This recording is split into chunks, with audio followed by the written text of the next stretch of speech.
Tororo and Kemi were dragged through the thick mist, which seemed to go on forever. Tororo's heart pounded as he held onto Kemi, who was weak from the powder. They passed through the dark forest, and at the end there was the kingdom of the vampires, hidden deep within the mist. The kingdom was a fancy place, something out of a storybook. The palace was huge, with tall towers that reached up to the sky. In the kingdom, there was no sun. Kubantu had forced his most powerful witches in the kingdom to cast a magical spell to make the sun disappear forever. Only the rightful heir to the throne could walk through the sun. Kubantu stood no chance against the sun. He envied Kemi for that. Vampires typically slept during day to avoid sunburn death, and only moved out at night, which was why Kubantu erased the sun. It was always night time, and the sky was filled with stars and a big bright moon. The vampires loved this because they could move freely at any time without worrying about the sun killing them. It was the main reason most of them supported Kubantu. I mean, what other gift would a vampire ask for? But not everything was perfect.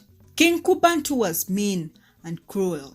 He didn't like it when some vampires didn't follow his orders. Many vampires warned him about the consequences of erasing the sun, but if any vampire spoke ill against him, Kubantu's witches would summon the sun just for that vampire. The sun would burn the vampire like a piece of paper. The vampires were very scared of Kubantu and his witches. Erasing the sun in the kingdom had some very bad consequences. Without the sun, plants couldn't grow properly in the kingdom. The trees and flowers started to look dull and lose color. The animals that needed sunlight to stay healthy became sick too, and most of them died. Animals were the main source of food for vampires, the blood and the meat. The death of these animals meant humans were the main meal on the vampires' menu. Vampires were forced to capture humans and bring them to the palace.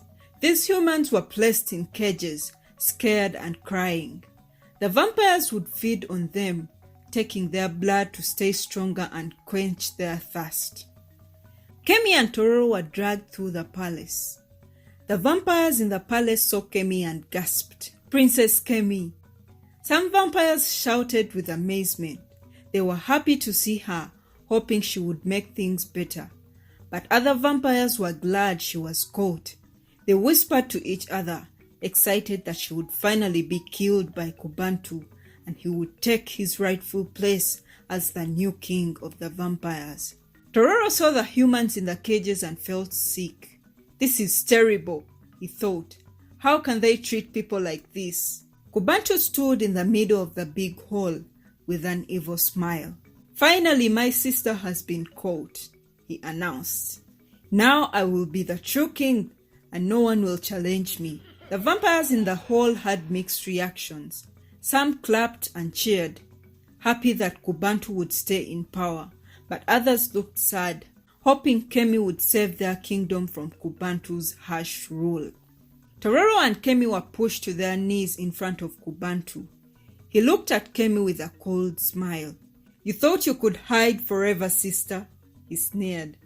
Kemi looked at her brother with tears in her eyes. "Kubantu, please, let us go," she begged.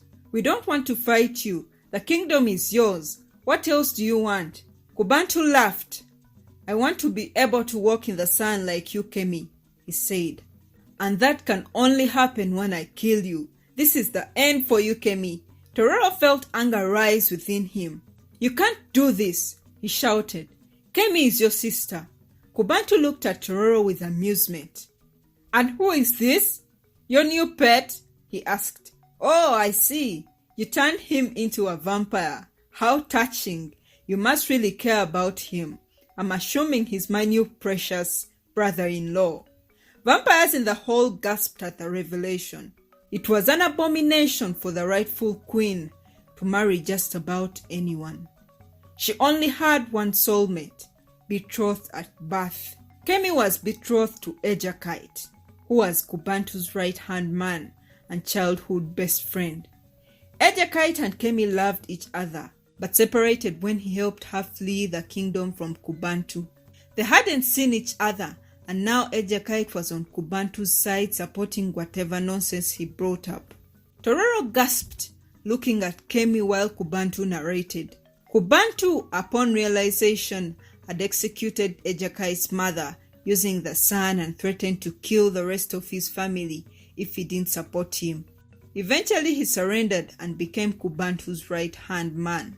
As Tororo and Kemi knelt in front of Kubantu, the doors to the big hall opened. In walked Ejekite, Kubantu's right-hand man. He was carrying a scared human, ready for Kubantu to feed on. He looked handsome and hot. Tororo immediately from Kemi's shocked look knew who the man was. Ejekite bowed to Kubantu. "My king, I have brought you a meal," he said, a sweet snack before Kemi's execution. Kemi looked at Ejekite with sad eyes.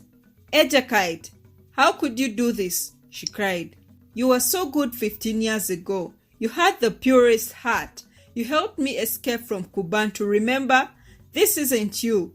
Ejekite looked uncomfortable. "How about we start by burning our husband Tororo? It would be epic, right?" Kemi, he had heard all their conversations from far away through super hearing abilities and knew everything they had talked about. "Yes, grab him," Kubantu ordered his vampires. Before they could grab Tororo, Kemi turned to all the vampires. "Vampires, listen to me," she shouted. "Kubantu has done many bad things. He has made our kingdom dark and scary. He hurts anyone who doesn't follow his orders. He makes witches summon the sun to burn those who disagree. It could be anyone. I am your true queen. And yes, I fled years ago to save my life. It was selfish of me. But seeing how much you are suffering, I want to own up to my rightful place. I want to make things better for everyone." She turned and looked at Kubantu, then at the vampires. "Your beloved queen, my mother, wasn't killed by witches. She was killed by Kubantu. He tore her heart out right before my eyes. That's why he wanted to kill me so bad, because I witnessed it. By executing me, he would have buried his secret and become the king, killing two birds with one stone." Kemi tried to expose him 15 years ago, but no one listened to her. The vampires began to murmur among themselves. Some looked angry, while others seemed confused. Kubantu's face twisted in anger. "Silence her!" he ordered. "She is lying." But his witches stepped forward. "She is right," one witch said. "We loved our queen, and we would never harm her or kill her." Many accused witches were executed at that time after the queen's death. But there is no spell that can tear out a vampire's heart, especially a royal vampire's heart. Only a vampire with royal blood could do that. And it certainly wasn't Kemi. Otherwise, why would she have fled if she had the throne to herself? Kubantu quickly attacked the witch, tearing her up into pieces. Chaos erupted in the hall. Witches cast spells to bound Kubantu, but he fought back quickly, tearing most of them up in super speed. Some vampires started to fight each other, choosing sides between Kemi and Kubantu. The room was filled with shouting and pushing. As the chaos erupted in the palace, Tororo stood by Kemi's side. Even though he was a new vampire and still learning his powers, he knew he had to help. Kemi looked at him with determination in her eyes. Kubantu, realizing he was losing, decided to make one last attempt to destroy Kemi. He lunged at her, aiming to tear out her heart.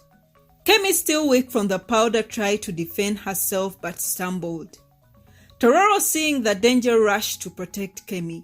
He pushed Kubantu into the wall bravely, using his new vampire strength. Since he was turned into a vampire by the rightful leader herself, he was stronger than many other vampires. But Kubantu was powerful too, and eventually overpowered Tororo, throwing him towards the crystal glass. But Tororo was now a vampire. he would heal from that faster than lightning. Just then, Ejakite appeared with a potion. He quickly slipped it to Kemi and she drank it.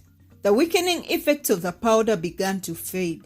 Ejakite's action showed everyone that he was on Kemi's side. He simply obeyed Kubantu to save his family from death. With Kemi's strength restored, she, Ejakite, Tororo and other vampires and witches fought against Kubantu and his loyal vampires. The battle was fierce, but together they managed to defeat him. Kemi stood over Kubantu, ready to tear out his heart in front of everyone. But she couldn't bring herself to do it. Instead, she turned to the vampires and asked, "What do you want?" The vampires, angry and tired of Kubantu's cruelty, shouted, "Sunburn execution!" They wanted the witches to bring back the sun permanently. Vampires never rested a day in their lives since the sun was erased. Kubantu overworked them night after night. Finally, they would shut down during day and work at night if the sun was restored. The witches used a spell to bind Kubantu so he couldn't move. All the vampires quickly ran back to their houses to avoid the sun. Kemi took Tororo to the palace for safety. "Be careful, my love," they hugged each other. Kemi stayed outside to watch Kubantu's execution. As the rightful queen, she couldn't be burnt by the sun. Kubantu looked at her, defeated. "You won, Kemi," he said bitterly. Kemi nodded sadly. "I wanted peace, Kubantu. You chose power and cruelty." The witches summoned the full sun. It was bright and scorching, burning down on Kubantu. He screamed as the sun burnt him to ashes. Kemi watched, tears in her eyes, but knowing it was necessary for the kingdom to heal. Vampires watched Kubantu burn through their windows. The sun was hot and almost angry. 15 years of the sun's anger was poured down on Kubantu. There were loud cheers throughout the kingdom.